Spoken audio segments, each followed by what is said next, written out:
तो हमारा पहला प्रश्न आपसे ये रहेगा कि एमबीए बिजनेस को छोड़ दीजिए, उससे पहले आपकी लाइफ में आप लोग क्या कर रहे थे, वहां तक का सफर क्या था? जैसा सर ने नाम बताया, विष्णु कुमार मिश्रा नाम है, प्रयागराज से हैं।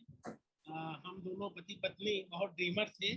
और उसके पहले की बात है, बचपन हम लोग का एक बहुत अच्छे से घर में बीता है। हमारे फादर, हम 5 भाई थे। 5 भाइयों में सबकी जॉब लग गई थी और सब अपना अपना काम करते थे, क्योंकि सब चारों की जॉब लग गई थी, सरकारी जॉब थी सबकी।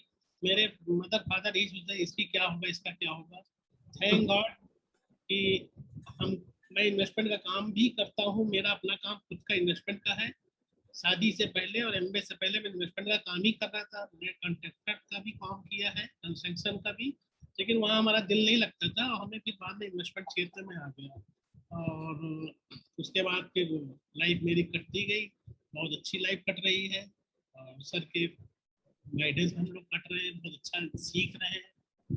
हमको नहीं उम्मीद थी कि वो लाइफ जो हम जी रहे थे पहले वाली, और ये लाइफ हम आज लीड करेंगे। उस समय हमने नहीं सोचा था।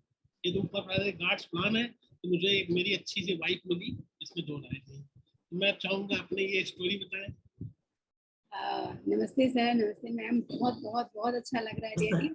ये हम लोग का सपना था। अभी कुछ ही दिन पहले की बात है, लॉ ऑफ अट्रैक्शन कि मैं अपने बेटे से कह रही थी कि नारंग सर और बिंदु मैम, इन दोनों को हम लोग तो बहुत अच्छे से जानते हैं और एकदम मतलब पैशनेट है हम लोग आपको हर तरह से सुनने के लिए और आपके एक एक शब्दों को सुनने के लिए। बट हमें लगता था कि इतना बड़ा सर का और मैम का ऑर्गेनाइजेशन है, क्या वो हम लोग को जानते भी हैं, हम लोग कौन है, क्या कर रहे हैं। और आज सच में सपना पूरा हो गया और आपसे हम लोग आमने सामने बात कर रहे हैं। रियली बहुत अच्छा लग रहा है। तो मैं सर, अगर मैं अपने बारे में बताऊं तो मैं शादी के पहले मैं बनारस से हूँ। मैंने बनारस हिंदू यूनिवर्सिटी से BHO से पढ़ाई करी है। और पढ़ाई की अगर मैं बात करूँ तो लाइफ में जैसे मिडिल क्लास फैमिली में, अब तो ये बुक पढ़ने के बाद चीज़ें समझ में आई कि सिखाया जाता था कि खूब पढ़ो, खूब अच्छे नंबर लाओ, खूब अच्छी नौकरी ले लो और ज़िंदगी बढ़िया हो जाएगी। तो मैं हमेशा बस पढ़ाई में फोकस करती थी। और थोड़ा सा बताऊंगी, शादी के पहले कुछ अंदर ऐसा लगता था कि मैं देखने में या ऐसे बहुत अच्छी नहीं हूँ, तो पता नहीं शादी होगी कैसी होगी, क्या होगी। तो बस जिंदगी में मैंने पढ़ाई के सिवा कुछ नहीं किया और मेरे खून में था कि मुझे हमेशा फर्स्ट आना है, टॉप करना है। हम लोग 7 बहनें थे और मेरे पापा को हम सब बहनों के स्कूल के नाम भी नहीं पता थे। इवन मेरे पापा को ये नहीं पता था कि हम लोग किस क्लास में हैं। और मुझे अच्छे से याद है कि हमारे जो फ्रेंड्स आती थी और बोलती थी कि मतलब उनके पेरेंट्स आते थे कि मेरे नोट्स लेने के लिए, तो मेरे से बोलते थे, बेबी ये आशा किसका नाम है। तो मैं बोलती थी, पापा मेरा। तो कहते थे, अच्छा किस क्लास में है। अरे ये देखो, ये आए हैं और नोट्स मांग रहे हैं। मेरे को नहीं मालूम कि किसका नोट्स, किस बच्चे का नोट्स मांग रहे हैं।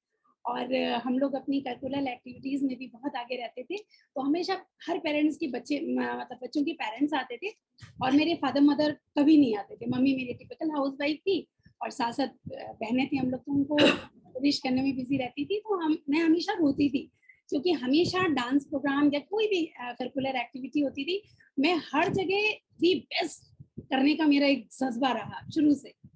तो मैं हमेशा रोती थी कि पापा मम्मी आप लोग कभी नहीं आते हो, मैं डांस में हमेशा मेन रहती हूँ। इतने सारे प्राइज मिलते थे, प्राइज लेकर घर आती थी और बस एकदम नॉर्मल पापा बिहेव कर, कीप इट अप, मगर कभी भी फंक्शन में नहीं आते थे।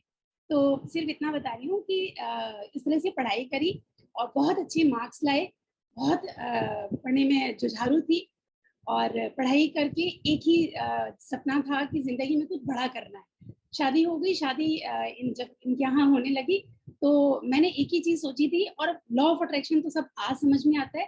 उस समय मैंने एक ही बात सोची थी कि शादी के बाद दाल रोटी तो नहीं बनानी, जॉब करना है, कुछ नाम कमाना है अपना, ऐसा सोचती थी। बट आपको बताऊं, हमारी शादी इतनी ज्यादा ट्रेडिशनल फैमिली में हुई थी कि हमारे यहाँ ये लोग 5 भाई हैं, ये 5वें नंबर पे हैं।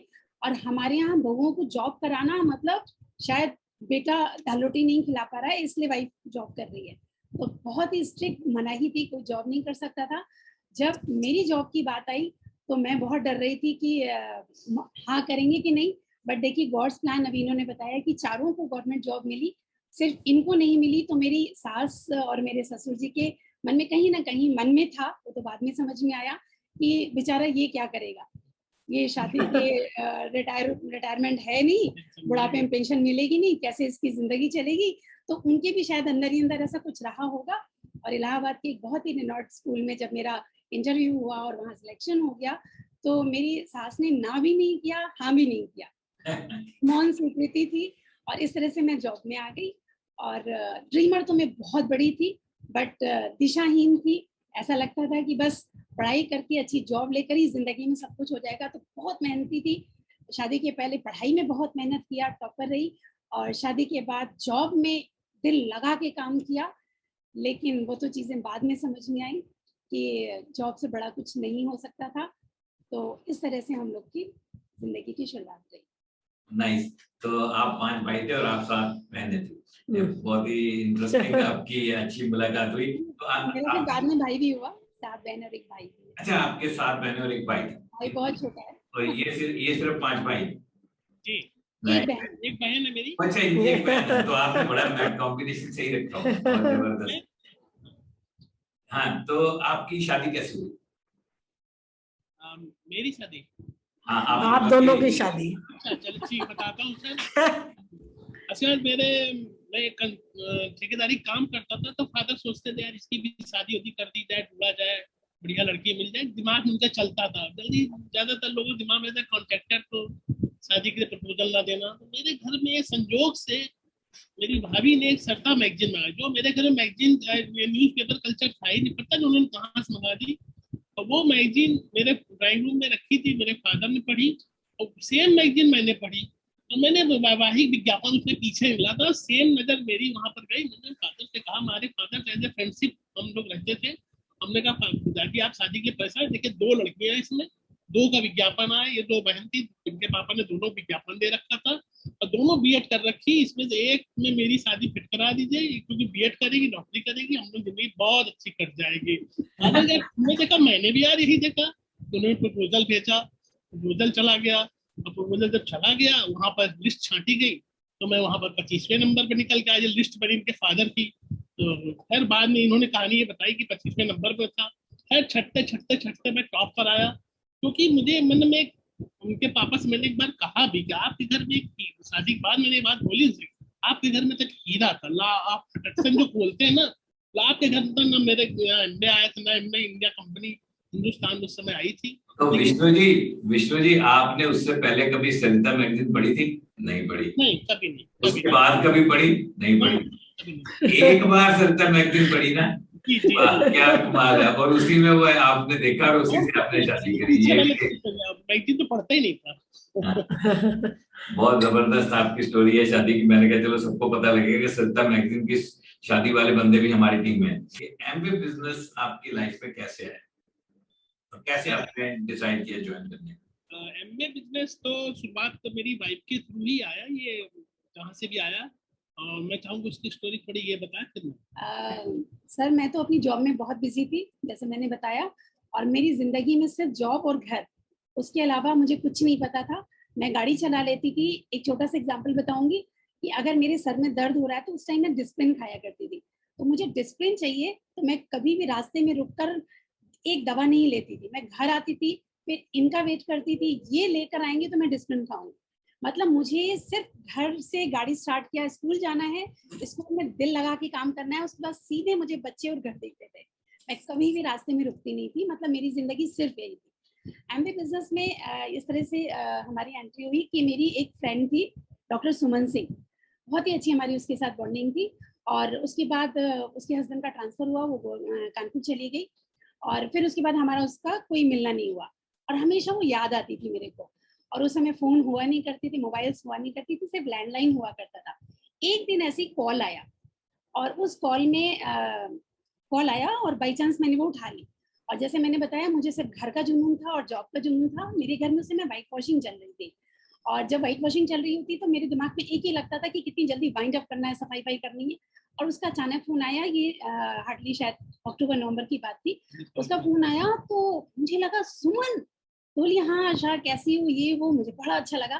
तो उसने बोला, शाम के 3 या 4 बजे के आसपास की बात थी, कि आशा ऐसा है वैसा हालचाल लिया, मुझे बड़ा अच्छा लग रहा था। तो उसने बोला कि आशा मैंने एक बिजनेस देखा है, ज्वाइन किया नहीं, उसने बोला मैंने एक बिजनेस देखा है, बहुत ही शानदार बिजनेस है, और मैं जैसे तुम्हें जानती हूँ, तुम बहुत बड़ी ड्रीमर हो, और ड्रीमर लोगों का ये बिजनेस है, और उसकी एक बहुत अच्छी मीटिंग हो रही है आज शाम को 6 बजे सो एंड सो जगह पे, तो तुम आज वहां चले जाओ और वहां जाके देखो, तुम्हें बहुत मजा आएगी, वो तुम्हारे टाइप का ही बिजनेस है। सच बताऊं, मुझे कोई बिजनेस नहीं समझ में आ रहा था, मुझे वहां जाने का बिल्कुल 1 रुपए का मन नहीं था, लेकिन सिर्फ मेरी, अच्छा उसने बोला कि वहां से होकर आना, फिर कल हम फिर फोन करेंगे और फिर बातें करेंगे। बड़ी स्मार्ट थी उसने ये बात बोली। मेरी शुरू से आदत है, मैं किसी को ना नहीं कर पाती, तो इतना घर में काम फैला था, शाम को मजदूर गए थे और ऐसा लग रहा था कि फटाफट सफाई की जाए, बट मैंने हाथ मुंह धोया और उनसे बोला कि सुनो 6 बजे हम लोग को चलना है और सो एंड सो जगह बताइए, आप देख लो, मुझे आज भी ज्यादा इलाहाबाद की जगह नहीं पता। तो इन्होंने बोला अच्छा ऐसी जगह, हाँ मुझे पता है, और मैं चली गई, बड़े बेमन से मैं चली गई, और मुझे कुछ बहुत ज्यादा वहां पे समझ में नहीं आए। इनको भी लेकर गई थी, हम दोनों बैठे थे, कुछ समझ में नहीं आ रहा था, प्रोडक्ट से रिलेटेड कुछ हो रहा था, कुछ भी पता नहीं था मुझे। आज भी डॉक्टर सुरेश द्विवेदी याद है, वो प्रोटीन पाउडर नया नया लॉन्च हो रहा था, उसके बारे में बता रहे थे। डॉक्टर जलोटा याद है, वो परसोना साबुन के बारे में कुछ बता रहे थे। तो और मेरे बगल में डॉक्टर अंजुला मिश्रा बैठी थी, मैं और वो बगल बगल बैठे थे, तो मैं उनको देख रही थी, वो कुछ पेपर लेकर ऐसे रीड कर रही थी, तो मुझे लगा पता नहीं ये लेडी क्या पढ़ रही, मुझे पता भी नहीं कि वो इतनी बड़ी गायनोकोलॉजिस्ट है, मेरे बगल में बैठी थी। तो मैंने बार बार उनको देख रही हूँ, ये क्यों पेपर में क्या पढ़ रही है। थोड़ी देर बाद उनका नाम अनाउंस किया गया और वो गई, और आयरन के ऊपर उन्होंने बहुत ही प्यारा सा टॉक दिया। तो सिर्फ मुझे एक चीज याद है कि मुझे सोप बड़ा अच्छा लगा। मैंने डॉक्टर जलोटा से वहां जाके बोला भी कि सर ये साबुन कहाँ मिलेगा, मुझे लेना है। तो उन्होंने बोला आप मेरी क्लिनिक आ जाना। तो मैंने बोला छोड़ो, एक साबुन के लिए क्लिनिक जाएंगे। तो बात वहीं खत्म हो गई, और वहां पे ऋत्विक जी मेरे को मिले। मैं ऋत्विक जी को जानती नहीं थी। डॉक्टर सुमन सिंह ने ये बोला था कि एक लड़का है, बड़ा स्मार्ट सा है, और वो इस बिजनेस को एक्सपैंड कर रहा है इलाहाबाद में, तो आप उससे जरूर मिलना। तो ये तो पता था कि कोई है, बट जब ऋत्विक जी को देखा और उनकी पर्सनालिटी जिस तरह से सुमन जी ने बताई थी, तो मैं रिलेट नहीं कर पाई। वो बिल्कुल बच्चे से लगे मेरे को, तो मैंने बोला कि उनके लिए बोल रही थी ऐसा। तो मैंने एकदम ऐसी बस हाँ ठीक है। तो उन्होंने बोला आप आशा मिश्रा, मैंने बोला हाँ। तो मेरे से मिले वेले और बात यहीं पे खत्म हो गई। नेक्स्ट डे सुमन सिंह का फिर फोन आया, संडे का दिन था, और उसने फिर बोला कि आशा आज ना विज्ञान परिषद में उसी जो तुमने देखा है उसकी एक बहुत बड़ी मीटिंग हो रही है, आज जरूर जाना। और फिर मैं फंस गई, फिर मैं चली गई वहां पे, ये नहीं गए, मैं गई थी। और मीटिंग में अगेन मुझे कुछ स्क्रीन में दिखाया जाता था उस टाइम, और इत्तेफाक देखिए उस समय ऋत्विक सर प्रेजेंटेशन दे रहे थे। तो प्रेजेंटेशन में मुझे कुछ समझ में नहीं आया। एक स्लाइड चली जिसमें कि वो उन्होंने वो लाइट से दिखाया 50,000 रुपए आते हैं, और तालियां बजी। जब तालियां बजी और 50,000 रुपए की बात की गई तो मेरे कान खड़े हुए, और मैंने भी तालियां तो बजा दी। उस ताली में मुझे सिर्फ कितना सुनाई पड़ा कि ये कोई बिजनेस है जिसमें 50,000 रुपए आते हैं। मुझे सिर्फ इतनी बात समझ में आई। फिर उसके बाद ऋत्विक सर ने एक लाइन बोली अपने प्लान खत्म होने के बाद कि इस बिजनेस में मैं 6 लोगों को ढूंढ रहा हूँ। जैसे कि एक मान लीजिए एक टैक्सी है जिसमें 6 लोग ही बैठने की जगह है, और मैं 6 लोग ढूंढ रहा हूँ। जिस दिन मेरे 6 लोग हो जाएंगे उस दिन ये टैक्सी चल देगी और मुझे और लोग की जरूरत नहीं। मेरे दिमाग में वो बात घुस गई, और मुझे लगा कि अरे ये सिर्फ 6 लोग को ढूंढ रहे हैं और इतना बड़ा हॉल है, यहाँ तो जाने कितने लोग इनके पीछे पड़ जाएंगे। तो बस जैसे ही वहां से बाहर निकले, एक और सीन याद है, जब ऋत्विक सर सीढ़ियों से नीचे उतर रहे थे, तो फ्रंट रो में मैंने बहुत क्लास लोगों को देखा। उसमें मैंने डॉक्टर नलिन मिश्रा को देखा, वो उनका बेटा मेरा स्टूडेंट था। तो मैंने my God doctor Nalin Mishra भी हैं, और इन सबको देखा। ज्यादा मैं किसी को पहचान नहीं पाई, बट सब सूटेड वूटेड थे, और सारे लोग आगे बढ़कर ऋत्विक सर को शेक इन कर रहे थे। तो मुझे लगा कि इसका मतलब ये लोग भी डॉक्टर साहब के अंडर में है, सॉरी ऋत्विक जी के अंडर में है, और ये ऋत्विक जी कोई बहुत हाई फाई चीज है जिनको मैं अंडर एस्टिमेट कर रही हूँ। मैं बाहर आई, जब ऋत्विक जी बाहर आए तो और लोग बात कर रहे थे, और मैं उनसे टाइम लेना चाह रही थी। मैं सर मुझे भी बिजनेस ज्वाइन करना है, मुझे भी कर। उन्होंने कहा ओके ओके, और मेरी तरफ वो ध्यान ही नहीं दे रहे थे। तो मैंने बोला सर अपना नंबर मुझे दे दीजिए, मैं आपसे कॉल करके बात करूंगी। उन्होंने दे दिया नंबर, बात खत्म हुई। उसके बाद मैं अगले दिन से उनको फोन कर करके पीछे पड़ गई। मुझे लगा कि बस ज्वाइन ही तो करना है, मुझे कुछ नहीं पता था इसमें क्या करना है। अब मैं रोज ऋत्विक जी को फोन कर रही हूँ, सर मेरे को भी बिजनेस ज्वाइन करा दीजिए, सर मुझे लगा कहीं ऐसा ना इनको 6 लोग मिल जाए। उसके अंदर आ गई। अमेजिंग, आपकी बहुत अद्भुत कहानी है। तो मैं सर जोड़ूंगी। हाँ। ऋतिक सर आ गए, अब उन्होंने फॉर्म निकाला, फॉर्म भरा, मैं बड़े आराम से फॉर्म भर रही थी, जो पूछ रहे थे मैं बता रही थी। फॉर्म उन्होंने ही भरा था, इनफैक्ट उन्होंने नाम भी मेरे उन्होंने लिखा था। फिर जब फॉर्म भर गया तो उन्होंने बोला कि 7600 रुपीज दे दीजिए। मेरे तो पैरों के नीचे से जमीन खिसक गई, क्योंकि मैं उस समय पैसों को बहुत पकड़ के रखती थी। जैसे कि मिडिल क्लास में होता ही है, खूब मेहनत करते थे, खूब पैसा कमाते थे, हम दोनों लोग खूब बढ़िया पैसा कमाते थे, लेकिन पैसे को पकड़ के रखते थे, बहुत सोच समझ के खर्चा करते थे। तो मेरे तो पैरों के नीचे से जमीन खिसक गई। मैंने कहा 7600, मुझे ऐसे लगा कि वो मेरी प्रॉपर्टी छीन रहे हैं। मेरी तो हालत खराब। मैं ये ऊपर बैठे थे, मेरा एक रूम नीचे एक ऊपर है, ज्वाइंट फैमिली थी। मैं इनके पास गई और मैंने कहा सुनिए, वो तो पैसे मांग रहे हैं और 7600 रुपीज मांग रहे हैं। तो इन्होंने ऐसे कंधा हिलाया, बोले तुम जानो। अब मैं क्या करूं, मैंने तो इतना कह के उनको बुलाया था और बहुत अच्छे इंसान भी लग रहे थे, तो मैंने कहा मना तो कर नहीं सकते। मैंने भगवान का नाम लिया, मुझे आज भी वो सारा सीन याद है। मैं 7600, मैंने लॉकर खोला, जिस रूम में सर बैठे थे उसी रूम में मेरी अलमारी थी, मैंने उसका लॉकर खोला। हम लोग इतने बिजी थे कि ये शाम को इनको डेली बेसिस पे कमीशन मिलता था पोस्ट ऑफिस पे, तो ये रबर बैंड लगाकर मेरे को दे देते थे और बोलते थे रखो। शाम के टाइम पे मैं इतना बिजी रहती थी कि दोनों बच्चे दोनों साइड में बैठे होते थे, मैं बीच में दोनों को पढ़ा रही होती थी और बीच में सब्जियां काट रही होती थी, क्योंकि रात की का खाना बनाना, सुबह के लिए सब्जी काटना, आटा छान के रखना, इतना काम रात में करती थी। तो बहुत बिजी रहते थे हम दोनों को, बात करने की फुर्सत नहीं थी। मैं बस वो पैसे लेती थी, लॉकर खोलती थी, फेंक देती थी। जब ऋतिक सर आए तो मैंने जब लॉकर खोला तो उसमें से वो पैसों की गड्डियां गिरी। आप सोचिए कि अगर उस समय हम लोग बात करते हैं कि कोई चोर भी आ गया होता और पैसे चुरा लेता, तो हम लोग बता नहीं सकते थे कितना पैसा गया। बट सोच देखिए कि जब ऋतिक सर 7600 बोले तो हालत खराब हो गई। और खैर मैंने दिया उनको, भगवान का नाम लेके, भगवान मुझे नहीं मालूम ये पैसा कहाँ जा रहा है, आप ही मेरी रक्षा करना। तो आपकी कहानी बहुत अद्भुत है। तो आप जब शादी करा के आए थे तो आपके फैमिली में कितने लोग थे? आपने जॉइंट फैमिली की बात की बहुत बार, कितने लोग थे आपके फैमिली में? टोटल मिलाकर करीब 17-18 लोग थे। 17-18 लोग थे आपके घर में? हाँ, उसमें हमारे दो हमारे जेठ और उनका परिवार, जेठ जेठानी, सब लोग आते जाते रहते थे, बट फिर भी रहते थे 12-15 लोग तो हमेशा ही रहते थे। तो आप अच्छा पैसा कमा रहे थे उस टाइम पे दोनों, ये बहुत अच्छा पैसा कमा रहे थे अपने प्रोफेशन में, और आप जॉब में अच्छा पैसा कमा रहे थे, लाइफ कंफर्टेबल थी, बट सपने बड़े थे और वहां जाके मीटिंग में आपको अच्छा लगा, आपने 7600 दे दी। चलो दे दिए, ज्वाइनिंग हो गई, लेकिन फिर उसके बाद कमिटमेंट इतनी जबरदस्त, आप बहुत कमिटमेंट से काम करते हैं, इंडिपेंडेंटली काम करते हैं। अभी तो आप आगे जाके आपको कुछ क्वेश्चन पूछेंगे, लेकिन वो कमिटमेंट आपकी कैसे आई और टर्निंग पॉइंट क्या था, कैसे चेंज हुआ? सर थोड़ा सा मैं अपनी ड्रीम्स की बात करूंगी कि मैं जब भी काम करती थी, आज मैं सोचती सेल्फ टॉक क्या होती है। मैं जब भी घर का काम कर रही होती थी तो हमेशा मन में एक अंदर से आवाज आती थी कि फॉरेन ट्रिप्स घूमने का मेरे को बहुत शौक था, और स्पेशली फॉरेन ट्रिप्स जब भी मैं देखती थी तो मुझे बड़ा अट्रैक्शन होता था। तो मैं ऐसी काम करते करते सोचती थी कि क्या ऐसी जिंदगी निकल जाएगी, हो सकता है हम लोग थोड़े पैसे इकट्ठा कर लें तो घूमने चले जाएं, बट क्या फॉरेन ट्रिप भी कर पाएंगे, क्योंकि सुना है ऐसा, उस समय तो बहुत बड़ी बात लगती थी, लाखों रुपए लगेंगे। ऐसे कमा जरूर रहे थे, जमा भी कर रहे थे, बट चूंकि बच्चे छोटे थे, उनको आगे पढ़ाना लिखाना बहुत कुछ सोचते थे, तो ऐसा लगता था कि ठीक है बच्चे पढ़ लिख लेंगे, वो अपनी लाइन पे चले जाएंगे, तब जाएंगे। तो लगता था फिर बूढ़े हो जाएंगे फिर क्या जाएंगे। तो ये एक अंदर से चलता रहता था। तो जब मैंने इस बिजनेस में ये चीज देखी थी कि इसमें फॉरेन ट्रिप मिलती है, वो चीज सर, वो दिन और आज का दिन, आज भी एमवे बिजनेस में या मैं अपनी जॉब में कितना पैसा कमाई, मेरा थोड़ा पैसा कमाने में जेंट्स वाला एटीट्यूड है। मुझे पैसा कमाने का बहुत मतलब पैशनेट हूँ मैं, बहुत पैसा कमाने का शौक है, मगर ईमानदारी सच्चाई से।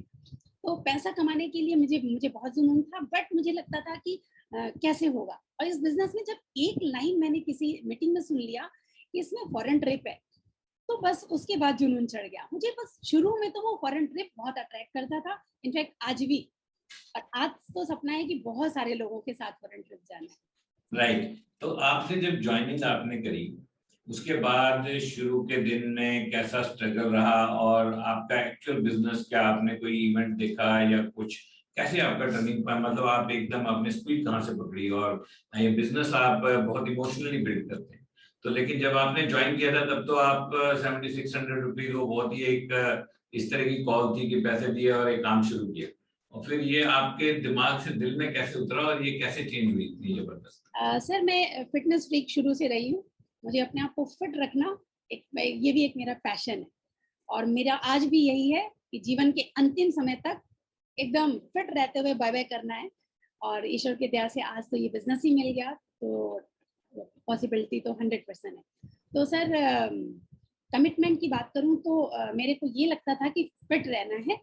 तो प्रोडक्ट की बात करूं, जैसे महंगे लगते थे सब था, बट जब ऋत्विक सर पहली बार आए थे और एक एक बॉटल खोल रहे थे, मैं उसका प्राइस देख रही थी, तो मैं धीरे धीरे उनसे बोलती थी सर रहने दीजिए। वो आए थे किट ओपनिंग के लिए, तो मैंने बोला सर रहने दीजिए, हम लोग बाद में खोल लेंगे। बट वो बहुत स्मार्ट थे, उन्होंने सब बॉटल खोली और हम लोग फिर यूज करने लगे तो डेफिनेटली प्रोडक्ट समझ में आने लगे। हम लोग इसके हेल्थ वाले प्रोडक्ट में आए थे सर। मेरा सेकेंड बेबी हुआ था, छोटा वाला। उस समय मुझे बैकबोन की बहुत सीवियर प्रॉब्लम हो गई थी, तो डॉक्टर ने मेरे को बेड रेस्ट बोला था, और 15 दिन की लीव विदाउट पे लेकर मैं बेड रेस्ट पर भी रही। तो उस टाइम पर इसमें कैल्शियम आई, और मेरे को एक मीटिंग में मैंने सुना कि इसकी कैल्शियम बहुत अच्छी है, तो मैं कैल्शियम ले ली। अगेन प्रोडक्ट महंगा लग रहा था, तो मेरे हस्बैंड ने झटके से उसको खोला, क्या कर रही हो, इसको खोलो। और मैंने उसको खोला, खाना शुरू किया। मेरा विद इन अ वीक वो बैकबोन की प्रॉब्लम गॉन केस हो गई। ये हालत थी कि मैं खड़े होकर 4 रोटियां एट ए टाइम नहीं सेक पाती थी, इतना मुझे बैकबोन की में पेन होता था। बट खाना तो बनाना ही है, काम तो करना ही था। और फिर प्रोटीन पाउडर लिया, पहले बच्चों का लिया, किड्स ड्रिंक छोटे वाले, क्योंकि बच्चों को जैसे लेडीज का होता है बच्चों को ले। तो मैं प्रोडक्ट की फिर धीरे धीरे फैन हो गई। तो प्रोडक्ट से धीरे धीरे हमारा एक टर्निंग पॉइंट शुरू हुआ। मुझे प्रोडक्ट्स बहुत पसंद आने लगे और प्रोडक्ट्स खरीदने लगी, तो हम लोग की पर्सनल पीवी अच्छी होने लगी। टर्निंग पॉइंट की बात करूं तो सर उसमें आपका बहुत बड़ा रोल है। ऋत्विक सर मुझे हमेशा मीटिंग में बुलाते थे, और ये सभी गॉड्स प्लान है। बट वही कि एक तो टाइम का क्राइसिस, 2 बच्चों को पढ़ाना लिखाना, ज्वाइंट फैमिली, स्कूल का इतना सारा काम, स्कूल के बाद घर में करेक्शन रिपोर्ट। हम लोग अपने स्कूल का नाम रखते थे ब्लड सकिंग स्कूल, और सैटरडे को छुट्टी होती थी तो हम लोग कहते थे कल छुट्टी है ना, संडे है, छुट्टी तो है। तो बोलते थे धीरे बोलो, दीवालों के भी कान है, कहीं संडे को भी ना बुला ले। ये हालत थी। तो 2005 में सर मैंने ज्वाइन किया था, और उस टाइम की बात है कि 7600 की जो बात है उसमें 4400 का तो किट आ गया था, बट बाकी पैसों का शायद एजुकेशन कोई किट होती थी वो देना था। और ऋत्विक सर को मैं बार बार बोली थी, मुझे किट का कोई क्रेज नहीं था, बट मेरे पैसे फंसे हुए थे, इसलिए मैं बार बार उनसे बोलती थी सर वो किट नहीं आई, सर वो किट नहीं आई। तो ये करते करते काफी टाइम चला गया, और फिर एक दिन ऋत्विक सर ने बोला कि आशा में वो जो किट है उसके बदले में आपको टिकट मिली है, दिल्ली की एक फंक्शन है, उसका टिकट मिला है, उसमें आपको जाना है, उसमें आपको पैसे नहीं देने पड़ेंगे, वो पैसा यहाँ एडजस्ट हो जाएगा। अब ये स्मार्टनेस थी। अब मेरा चूंकि पैसा फंस गया था, इसलिए मुझे वो दिल्ली का सेमिनार जाना था, तो मैं चली गई दिल्ली के सेमिनार। मुझे कुछ नहीं मालूम था, ना मैं ऋत्विक सर को बहुत अच्छे से जानती थी, ना मैं उनके ग्रुप को जानती थी। और ऋत्विक सर का एक ग्रुप था, बहुत स्मार्ट सा ग्रुप था। मैं उनको देखकर अपने आप को बहुत अंडरस्टिमेट करती थी, मुझे लगता था इन लोगों के बीच में तो मैं फिट नहीं हो पाऊंगी, कैसे जाऊंगी इनके साथ। तो फिर सुमन ने बोला कि नहीं नहीं तुम आओ कानपुर से, मैं भी आऊंगी। तो ये ईश्वर की कृपा ही थी कि उस समय मेरे स्कूल में छुट्टियां चल रही थी और मुझे छुट्टी भी मिल गई, तो मैं चली गई। और टर्निंग पॉइंट सर आपका वो फंक्शन था, आपका रिकॉग्निशन था, आप लोग ब्रांड न्यू डायमंड हुए थे। मुझे कुछ नहीं मालूम था ये डायमंड क्या होता है, क्या होता है, कुछ नहीं मालूम। मुझे एक सिर्फ सीन याद है, बिंदु मैम अपनी स्टोरी बता रही थी, और उस स्टोरी पार्ट में उन्होंने एक पार्ट बताया कि मैं बच्चों को छोड़ के जाती थी और बहुत दुख होता था कि बच्चों को छोड़ के जा रही हूँ, लेकिन मैं यही सोच के बच्चों को छोड़ती थी कि इन्हीं बच्चों के लिए ये बिजनेस करना है, और आज मेरे बच्चों को याद भी नहीं। और ऐसा कहकर बिंदु मैम रोने लगी। बिंदु मैम स्टेज में रो रही थी, उससे कई गुना ज्यादा मैं रो रही थी, मेरी पूरा रुमाल गीला हो गया, और मैं रोई, क्यों रोई मुझे नहीं मालूम, बट मैं बहुत रोई। और उसके बाद मुझे लगा, फिर मैंने वहां पर देखा कि वहां पे इतने हाई क्लास के लोग, सर मैंने आपको सुना, मैंने बहुत सारे लोगों को सुना जो इतने हाई लेवल के थे। उसके पहले मेरे मन में ये रहता था कि मैं बहुत पढ़ी लिखी हूँ, थोड़ा सा कहीं ना कहीं ये सारी चीजें थी, और मेरे पास तो डीएमजीएम के बच्चे पढ़ने आते हैं, और पेरेंट्स मीटिंग में वो हाथ जोड़कर मुझे मैम मैम बोलते हैं, तो मैं बड़ा एटीट्यूड में रहती थी, और मुझे लगता था नहीं नहीं शायद ये बिजनेस मैं नहीं कर पाऊंगी। मैं लोगों को बता नहीं पाऊंगी ये सब। लेकिन उस सेमिनार को देखने के बाद मेरी आंखें खुली, वो मेरा आई ओपनर टाइम था। और मुझे लगा कि इस क्लास के लोग यहाँ पर हैं, मर्सिडीज से आए हुए लोगों को मैंने देखा, तो वही मैंने पंचर बनाने वाले भी व्यक्ति को देखा, मैंने बिलो मिडिल क्लास को देखा, मिडिल क्लास को देखा। तो मुझे लगा कि ये एक ऐसा प्लेटफॉर्म है जहाँ पर हर इंसान फिट हो सकता है और जिंदगी में बहुत बड़े सपने पूरे कर सकता है। वहां से आने के बाद मैं सीरियस हो गई सर। Very nice. आपने बहुत बड़ा बिजनेस बनाया और एक बहुत ही प्रेस्टिजियस ट्रिप था एमवे का, जो कि हम लोग सब टोरंटो गए और सबको कनाडा के 10-10 साल के वीजा लग गए और आपने वो क्वालिफाई किया था और आप भी वहां गए, राइट? आपने बहुत फास्ट बिजनेस बिल्ड करते हुए उस ट्रिप को क्वालिफाई किया। तो ये जो पीरियड है आपका ज्वाइनिंग से लेकर के ये सक्सेस, इसमें किन बातों ने ज्यादा आपको कंट्रीब्यूट किया आपकी सक्सेस में? किस चीज ने आपको ज्यादा हेल्प किया? अगर कोई 2-3 चीजें आप बताना चाहो, किन चीजों ने आपकी सबसे ज्यादा हेल्प की to grow big in this business? Contribution के लिए तो मैं बोलूंगी सर लेग पुलिंग। मैं बहुत जिद्दी थी, शुरू से रही हूँ, आज भी हूँ। लोगों ने इतना ज्यादा लेग पुलिंग किया और मेरे अपनों ने, उस लेग पुलिंग ने मुझे बहुत जोश में भर दिया। और मुझे जो जब कोई जितना ज्यादा मुझे पिंच करता है उतना ज्यादा मेरे अंदर जोश आ जाता है। उसमें बहुत सारे लोगों का कंट्रीब्यूशन है, मेरे परिवार के लोगों का, मेरे मायके साइड में भी, ससुराल साइड में भी।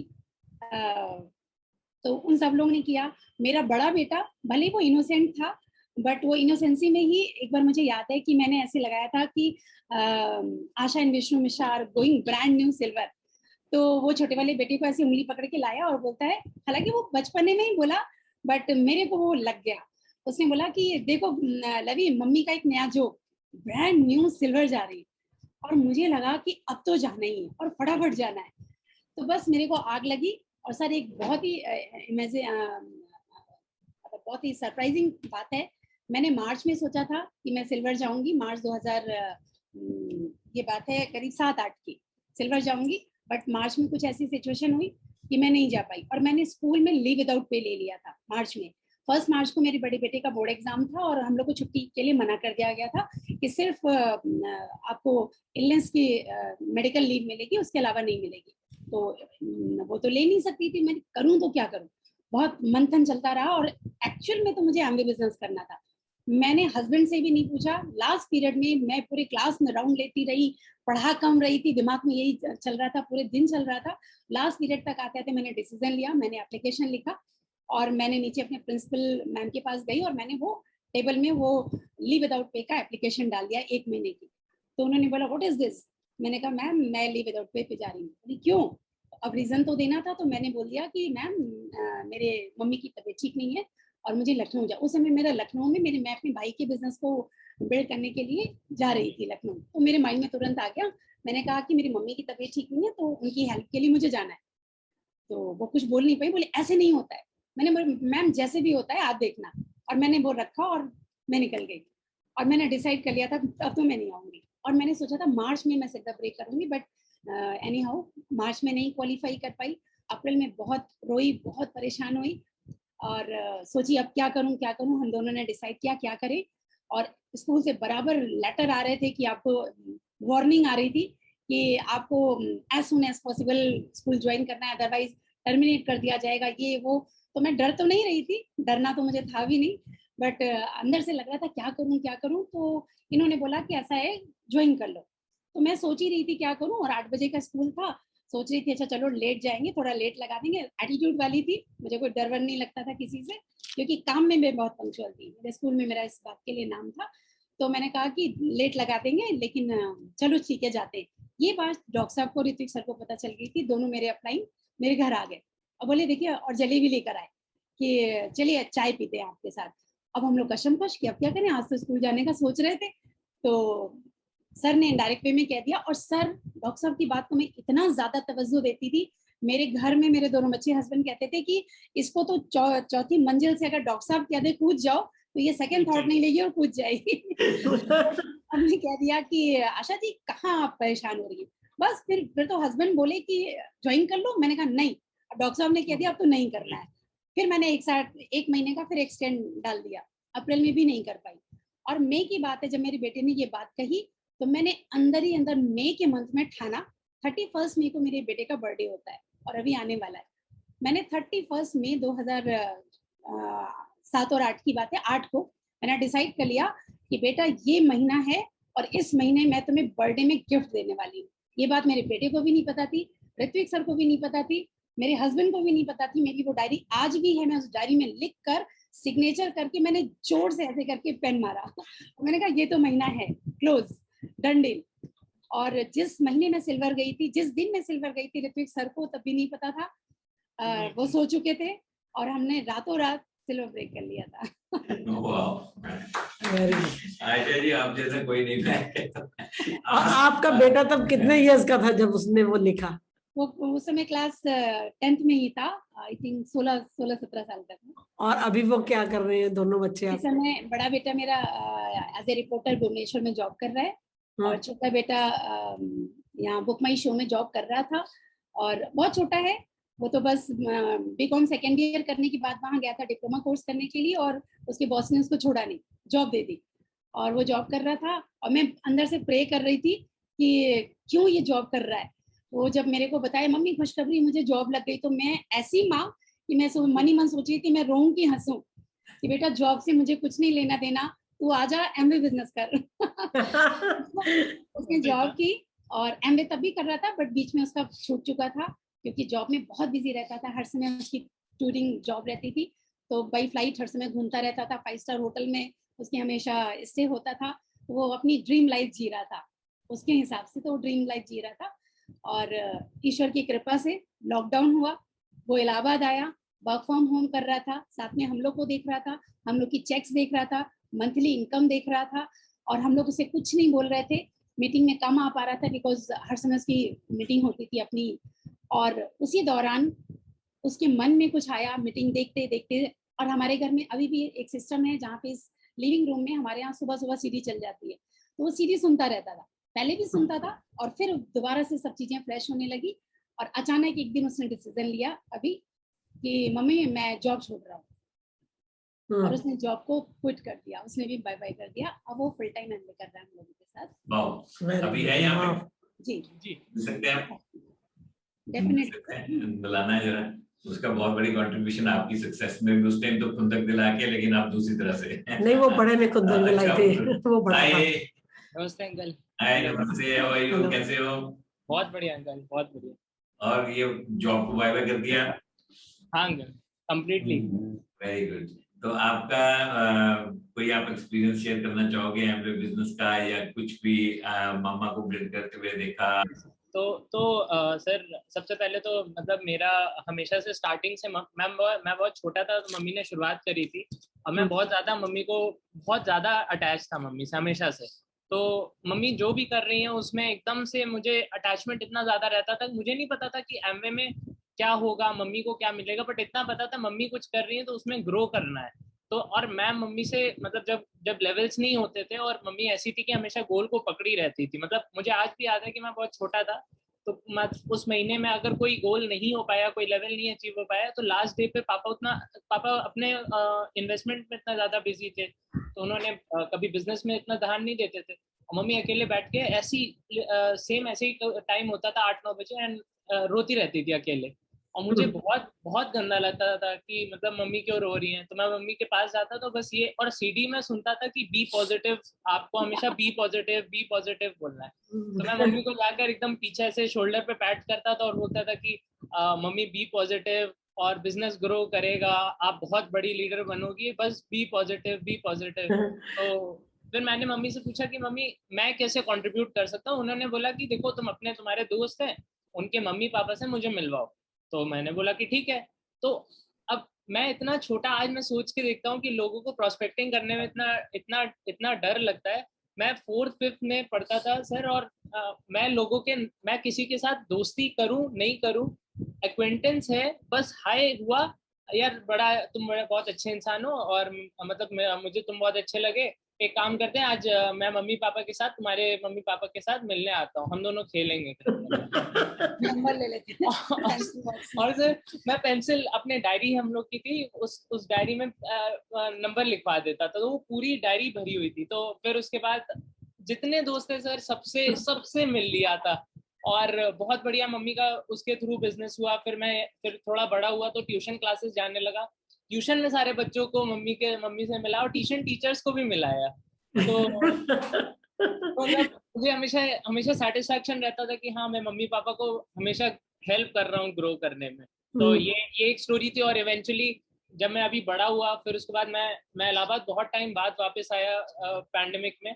तो जब आया तो मैं ऐसे दोस्तों से ग्रुप में व्हाट्सएप में हम लोग ऐड हो गए, वो पर्टिकुलर उस स्कूल के उन लोग ने ऐड कर दिया। तो मैंने देखा और उस ग्रुप में सर एक फैमिली ऐसी नहीं थी या एक दोस्त मेरा नहीं था जिसके घर पे हम लोग नहीं गए हो। तो मैंने कहा मम्मी गई थी एक टाइम पे, अब इन दोस्तों को मैं दिखाऊंगा प्लान। तो ये और एक था कि मतलब मुझे हमेशा से डर लगता था कि एमवे बिजनेस में जब भी एमेग्राम आती थी सर, तो आप लोग की भी उसमें फोटो आई है, मतलब बहुत से लीडर्स की फोटोज आती थी एमेग्राम में। मैं सबसे पहले वो खोलता था और सारे पेजेस पढ़ लेता था। इतना ज्यादा मुझे प्यार था इस कंपनी और इस पर्टिकुलर सारी चीजों से। तो उसमें क्या हुआ कि मुझे इतना समझ में आ गया था कि ये बिजनेस बहुत बहुत ही बड़ा बिजनेस है। तो मैं देखा कि मम्मी जितने दोस्त के यहाँ जाती थी उनकी ज्वाइनिंग करवा लेती थी। तो मैंने बोला मम्मी अब मैं नंबर नहीं दूंगा। मम्मी बोली क्यों? मैंने बोला कि आप मेरे सारे दोस्तों को आप ज्वाइन करवा लोगे तो मैं किसको ज्वाइन करवाऊंगा? और मैं रोने लग गया था। तो मम्मी ने बस एक बात बोली कि नहीं, इवेंचुअली तुम ग्रो, मतलब जब वो बच्चे 18 के होंगे तो तुम उनको ज्वाइन करवा लेना। और आज एक्चुअली वही हो रहा है। ये नहीं, पर तुम मेरे को कहाँ मिलने थे? मेरे को याद नहीं सर मैं आ आपसे दिल्ली में मिला था सर। रहा। मेरे बर्थडे के दिन आपसे दिल्ली में मिला था, आपका कॉन्फ्रेंस था। राइट राइट राइट, या होटल में शायद, है ना? होटल में मेरे बर्थडे के दिन आपसे मिला। बिल्कुल बिल्कुल। अभी बर्थडे फिर तुम्हारा आने वाला फिर आने वाला है तुम्हारा। एडवांस में हैप्पी बर्थडे बोल देते हैं। Thank you very much. पापा को भेज दो, वापस उनसे बात करेंगे, है ना? एंड या अच्छा जी, आपकी तो स्टोरी सुन के बहुत ही, मेरे को तो लग रहा है जो यहाँ पे लोग सुन रहे हैं उनमें से लेडीज को तो थोड़ी घबराहट हो रही होगी कि यार ये तो एक्स्ट्रा 100,000 हॉर्स पावर की लेडी है। तो ये जो पावर आप ड्राइव करते हो, इतनी जबरदस्त पावर आपके अंदर, जब भी आप बोलते हो इसी तरह एक्साइटेड, और आप हमेशा एक्साइटेड रहते हो, इमोशनल भी होते हो, रोते भी हो और एक्साइटेड भी हो जाते हो। तो ये सारी पावर आपको किससे आई है, कहाँ से आती है ये सारी पावर? सर मैं अपने पापा की जबरदस्त फैन थी। मैं पूरी तरह से पापा की डुप्लीकेट हूँ। मेरे पापा बहुत बड़े यूनियन लीडर थे और बहुत अच्छा बोलते थे, मतलब बहुत ब्रिलियंट थे। और मुझे शुरू से ही इसीलिए पढ़े लिखे लोगों के साथ, पढ़े लिखे मतलब फुल ऑफ विजडम, उन लोगों के साथ उठना बैठना, अच्छे लोगों के साथ। मेरी हमेशा फ्रेंड्स भी ऐसी बनी कि वो बैकग्राउंड में शायद, और मुझे लोग ऐसा बोलते भी थे बैकग्राउंड में मे भी वो बहुत इकोनॉमिकली बहुत अच्छी ना हो, लेकिन अगर किसी का ब्रेन बहुत अच्छा है तो मेरी फ्रेंडशिप पागलों की तरह उससे होती थी। तो मुझे हमेशा एक अच्छे ब्रेन और एक अच्छे हार्ट के लोग मुझे हमेशा बहुत पसंद आते थे, क्योंकि मेरे पापा ऐसे थे। तो मैं पूरी तरह से अपने पापा की डुप्लीकेट हूँ। मेरी मम्मी कहती है जब पापा का टॉप में लीडरशिप थी उस समय मैं पेट में आई थी मम्मी के। तो इसलिए मुझे तो ऐसे लगता है, मेरे पापा आज नहीं है, बट मुझे हर समय ऐसा लगता है कि मेरे साथ मेरे पापा। That's amazing. और आपने बिजनेस स्टार्ट किया और आप अकेले थे, विष्णु जी आपके साथ नहीं थे शुरू में, इन्होंने नहीं आपके साथ आए, तो ये बाद में कब ये आपके साथ आए, कौन से लेवल तक आप जा चुके थे तब? सर मैं डॉक्टर साहब को बहुत परेशान करी हूँ। ऋत्विक सर एक मामले में बहुत स्मार्ट थे कि कहीं ना कहीं वो मेरे से बहुत छोटे थे, उनको ऐसा लगता होगा कि उनकी बहुत सारी बातें मैं नहीं मानती थी, थोड़ा सा डोमिनेटिंग पर्सनालिटी की थी मे बी। तो उन्होंने बहुत ही स्मार्टली मुझे डॉक्टर साहब से मिलवा दिया। और डॉक्टर साहब से मिलने के बाद उसके बाद मेरे को समझ में आया कि बिजनेस क्या है। एक इंसिडेंट ऐसा हुआ कि तो डॉक्टर साहब को मैं बहुत रोती थी और एक ही बात बोलती थी कि मैं हमेशा देखती थी हर कोई कहता था कपल बिजनेस है, कपल बिजनेस है, और मेरे हस्बैंड का इन्वेस्टमेंट का काम इतना ज्यादा था कि ये समय नहीं देते थे और ना ही लोगों के नाम नंबर देते थे सर। ये इनसे जब भी मैं बोलती, क्योंकि मेरी ससुराल थी, यहाँ पे अगर कोई मेरे से बड़ा है और जेंट्स है तो वो जेठ है, कोई थोड़ा और ज्यादा एजेड है तो ससुर है, तो ये सारा संबंध होता था। और स्कूल में मैं जहाँ जॉब करती थी वहाँ बात करना लोगों से कर नहीं सकती थी बिकॉज वहाँ ये सब चीजें मना थी।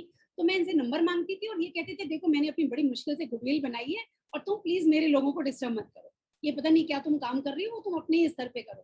तो मैं बहुत परेशान होती थी और डॉक्टर साहब को बहुत परेशान करती थी कि डॉक्टर साहब मेरे हस्बैंड मेरे साथ नहीं है और इनको कैसे लाए तो डॉक्टर साहब हमेशा कहते थे आशा जी आप काम करते रहो, आप आगे बढ़ते रहो और आप देखना एक दिन वो होगा जब हस्बैंड आपके साथ होंगे। बट इतनी नादान थी कि मुझे डॉक्टर साहब की बात पे भरोसा नहीं होता था और मुझे लगता था पता नहीं वो दिन कब होगा।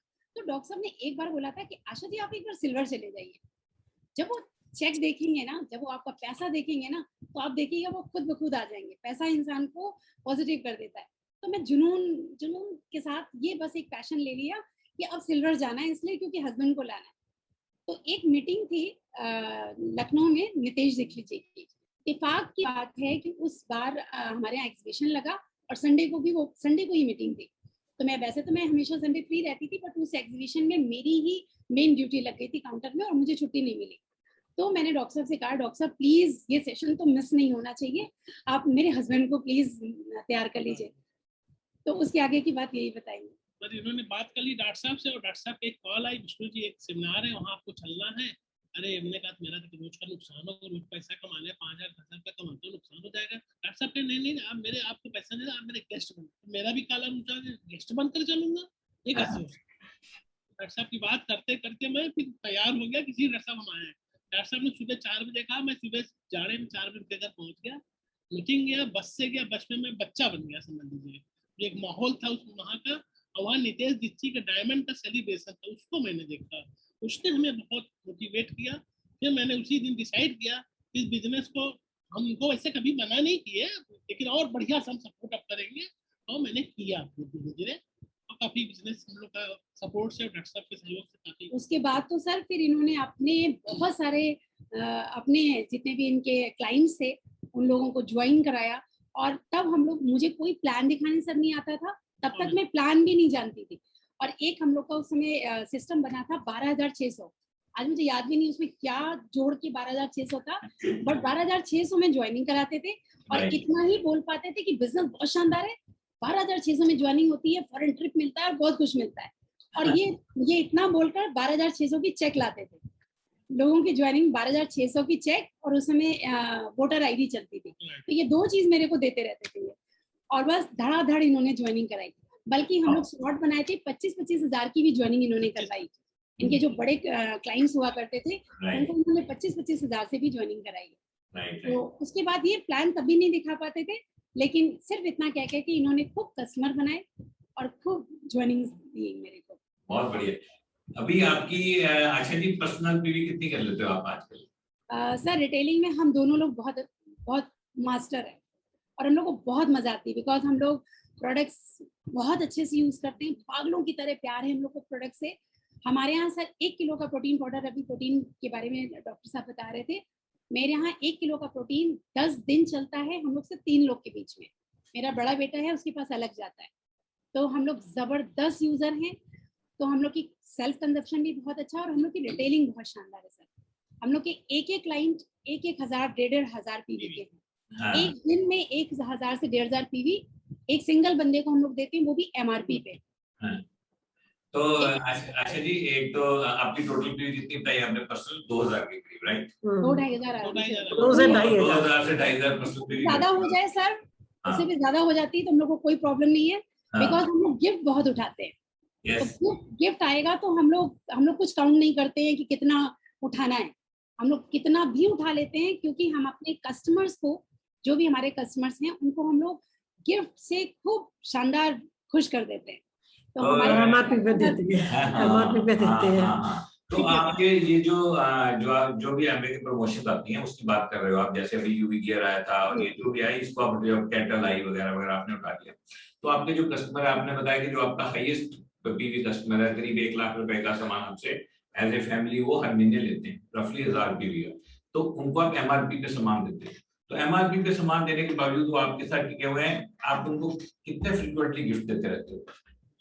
जितने भी सर, पहले तो एमबे में बहुत सारे गिफ्ट आते भी थे, जैसे ब्रीफ केस वगैरह की बात करें तो हम लोग ने पहले एक ब्रीफ केस दिया तो उनकी वाइफ को बहुत पसंद आ गया, फिर उन्होंने एक मांगा तो हम लोग 2 दे दिए, बिकॉज उनके 2 बेटे हैं और उन्होंने बोले मेरे बेटों को पसंद आया, तो हम लोग ने 2 दे दिया। मतलब 3 ब्रीफ केस एक ही महीने में एक बंदे को हम लोग ने दिया। तो हम लोग गिफ्ट देने में कभी भी कंजूसी नहीं करते हैं। जैसे कैटलॉग ऑफर आया था सर, और सर हम लोग गिफ्ट को एडजस्ट भी कर देते हैं। जैसे अभी ये जो 3000 का आया है, तो ये तो हम इम्यूनिटी पैक पर ले रहे हैं, बट इसको हम अपने हिसाब से अपने कस्टमर का देखते हैं कि वो किस प्रोडक्ट को लेकर ज्यादा पॉजिटिव है, तो हम मिक्स एंड मैच कर देते हैं। राइट, बहुत बढ़िया, आपके पर्सनैलिटी बहुत अच्छी है और आप अपने कस्टमर आपने अपने साथ अटैच कर रखे हैं through gifting and through relationship, तो ये बहुत ही जबरदस्त आपसे सीखने वाली बात है। तो आशा जी, हम रिवार्ड की तरफ आ रहे हैं। आपको इस बिजनेस से जो रिवार्ड मिले उसमें एक तो कनाडा के ट्रिप के बारे में हम जानना चाहेंगे, क्योंकि वो बहुत ही प्रेस्टिजियस ट्रिप था और आपका दोनों का कनाडा का 10 ईयर का वीजा लग गया होगा उसमें, है ना? और कनाडा में आपको कैसा रहा आपका ट्रिप? वो था फॉरेन ट्रिप जिसका आपके लिए एक ड्रीम था, उसकी क्या मेमोरी याद है आपको? कनाडा से पहले सर मैं अपनी प्लैटिनम शिप की भी बात थोड़ी सी करूंगी। प्लैटिनम शिप सर, उसके पहले 5 स्टार होटल हम लोग ने कभी जिंदगी में नहीं देखा था। शायद हमारी कल्पना से भी बहुत परे की चीज थी। आज अगर ऐसा बोले तो नॉर्मल बात है, बट उस समय हम लोगों की जिस तरह की लाइफस्टाइल थी, जिस तरह की सोच थी, नो डाउट पैसा था बट सोच नहीं थी। तो हम लोग कभी नहीं सोच सकते थे कि पति पत्नी अपनी तरफ से पैसा लगा के 5 स्टार होटल जाएंगे। जब हम लोग 5 स्टार होटल में गए तो मतलब पैर रखते हुए ऐसा महसूस हो रहा था कि वी आर सेलिब्रिटी, मतलब पैर जमीन पे ही नहीं रख पा रहे थे। और जब रूम मिला, रूम की चाबी लेकर हम लोग अंदर गए, तो मैं तो एकदम बिस्तर के ऊपर जम कर गई। मैंने कहा वाओ मतलब इतनी शानदार जिंदगी भी होती है, और वो भी उससे भी ज्यादा मजे की बात कि 1 रुपए नहीं लगा हम लोग का, और वो 3 दिन कैसे ऐसे चुटकियों में उड़ गए पता भी नहीं चला। वो मेमोरी प्लैटिनम शिप की, और एक्चुअल में मेरे हस्बैंड तो प्लैटिनम शिप के बाद बहुत सीरियस हो गए थे। उसके पहले तक तो थोड़ा थोड़ा इधर उधर था। और कनाडा की बात करूं तो जब हम लोग फ्लाइट में बैठे तो हम दोनों एक दूसरे को चुटकी काट रहे थे कि माय गॉड हम लोग फॉरेन ट्रिप जा रहे हैं। और मैं तो लिटरली आंख से आंसू निकल रहे थे, खुशी के आंसू, कि ये क्या हो रहा है। हम लोग जब कनाडा पहुंचे और पैर नीचे रखा, हम लोग को लगता था कि वहाँ की हवा कैसी होती है, वहाँ की मिट्टी कैसी होती है, वहाँ के लोग दिखने में कैसे होते हैं, वहाँ का एनवायरनमेंट कैसा होता है। तो मतलब सब कुछ कल्पना से परे की चीज थी। और नियाग्रा फॉल में तो इन्होंने वीडियो भी बनाई है, मैं खूब रोई हूँ, खुशी के मारे रोई हूँ। और ऋत्विक सर ने तो एक वीडियो भी बनाई है, तो मतलब वो उसके लिए तो निशब्द एक शब्द कह सकते हैं बस। और सर आपके साथ डांस, ये तो हम लोगों के लिए बहुत बड़ी बात है। डांस करना मुझे बहुत पसंद है, बट एक अच्छे इन्वायरमेंट के साथ, एक अच्छे लोग, अच्छे कंपनी के साथ। मुझे हमेशा अच्छी कंपनी बहुत पसंद है। तो पैसा, रुतबा, अच्छे लोग और एक पॉजिटिव एनवायरनमेंट। जैसे डॉक्टर साहब की बात करें, डॉक्टर साहब के घर हम लोग चले जाते थे तो उनको छोड़ने का मन नहीं करता है, मतलब हम लोग जबरदस्ती वहां से उठ के आते थे। और जब फॉरेन ट्रिप गए, मतलब आप फॉरेन ट्रिप जाओ पिकनिक की तरह, पैसा भी नहीं लग रहा है, फॉरेन ट्रिप मिल रही है, वो भी उन लोगों के साथ जिन लोगों के साथ पूरी जिंदगी रहने की इच्छा कर रहे। तो ये तो हम लोगों के लिए बहुत बड़ी बात है। तो वो हम लोग अपने जीवन का कभी नहीं भुला पाएंगे। और सर जैसे मैंने बताया, जॉब में भी मैंने कितना कमाया मुझे नहीं पता, इस बिजनेस में भी कितना कमा रहे हैं नहीं पता, मुझे पैसों से कोई लेना देना नहीं। मुझे सिर्फ और सिर्फ एक चीज दिखती है कि इस बिजनेस में बस इंजॉय करना है, फॉरेन ट्रिप जाना है। सिर्फ हम पति पत्नी नहीं जाएंगे, हमारे दोनों बच्चे चले, उनकी भी बहुएं, आने वाली बहुएं भी साथ में चले, और मेरा बहुत बड़ा ऑर्गेनाइजेशन हो, और हमारे सारी बहुत बड़े पार्टनर्स का एक ग्रुप वो भी चले, और आप जैसे लोगों के साथ।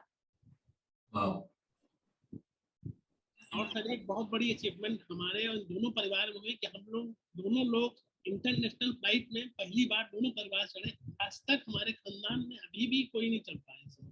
मेरे यहाँ तो गए होंगे, लेकिन ऐसा हमने नहीं जाना कि कोई किया। बहुत अच्छा लगा आशा जी आपसे बात करके। और हम तो ये कहते हैं, दुआ करते हैं कि आप जितनी एक्साइटेड है उससे भी ज्यादा एक्साइटेड रहे हमेशा, जितनी इमोशनल है उतनी ही इमोशनल रहे, और बहुत तरक्की करें आप, और बहुत जल्दी जल्दी आप डायमंड जाएं। आप जैसी और लेडीज कहीं अगर हिंदुस्तान में छुपी बैठी है वो भी हमें मिल जाए, आप तो मिल ही गए हो, और उनकी बहुत जरूरत है। अब इस बिजनेस को करने का अब जो ड्रीम है वो एक ही है कि जो घरौंदा बनाया है मैंने, सबको देखा है, बच्चे होते हैं फिर चले जाते हैं, मुझे लगता है कि इस बिजनेस में मेरे दोनों बच्चे इस लेवल पे आ जाएं कि वो साथ में रहें। ये जो घरौंदा बनाए ये कभी नहीं बिखरे, यहाँ पे और लोग आते हैं, बिकॉज 2 बेटे हैं तो परिवार बढ़ेगा और इस घरौंदे में और ये घरौंदा बढ़ता जाए, हमारे बच्चे हमको छोड़ के कभी नहीं जाए, इसलिए इस बिजनेस को और पैशन के साथ कर रहे हैं और हर दिन जीते हैं इस बिजनेस की वजह से। और मुझे सिर्फ एक ही बात की खुशी रहती है, मुझे कब सुबह होती है मुझे पता नहीं चलता, कब रात होती है मुझे पता नहीं चलता। जब मैं रात में सोती हूँ तो फुल एक्साइटमेंट के साथ रात हो गई है इसलिए मैं सोती हूँ, मेरे बच्चे भी ये कहते हैं इसलिए मैं सो जाती हूँ, अदरवाइज मुझे लगता है रात ना हो तो मुझे नींद भी नहीं आए। और मेरा एक ही ड्रीम है कि जिस दिन मेरी मौत हो, जिस दिन मेरा जीवन का अंतिम समय हो, उस दिन मैं अपने आप से बोल पाऊं वाह क्या जिंदगी जिया। मेरा ईश्वर मेरे से बोले कि तुझे पैदा करके मैंने बहुत बड़ा काम किया इस धरती में भेजकर, और मैं बहुत सारे लोगों की जिंदगी में बहुत बड़ा बदलाव लाना चाहती हूँ पॉजिटिव वे में, इसलिए इस बिजनेस को कर रही हूँ कि जिस दिन मैं इस दुनिया में ना रहूं, मेरे बाद मुझे दिल से याद करने वाले बहुत सारे लोगों का कारवां। यस आशा जी, आपकी बात को सुनकर बहुत से लोगों को होप मिलेगी और बहुत सी लेडीज को आपकी बात सुन के आज उन्होंने डिसीजन लिया होगा। मे बी आपने कितने लोगों की लाइफ को इम्पैक्ट कर दिया आपकी इस बात ने।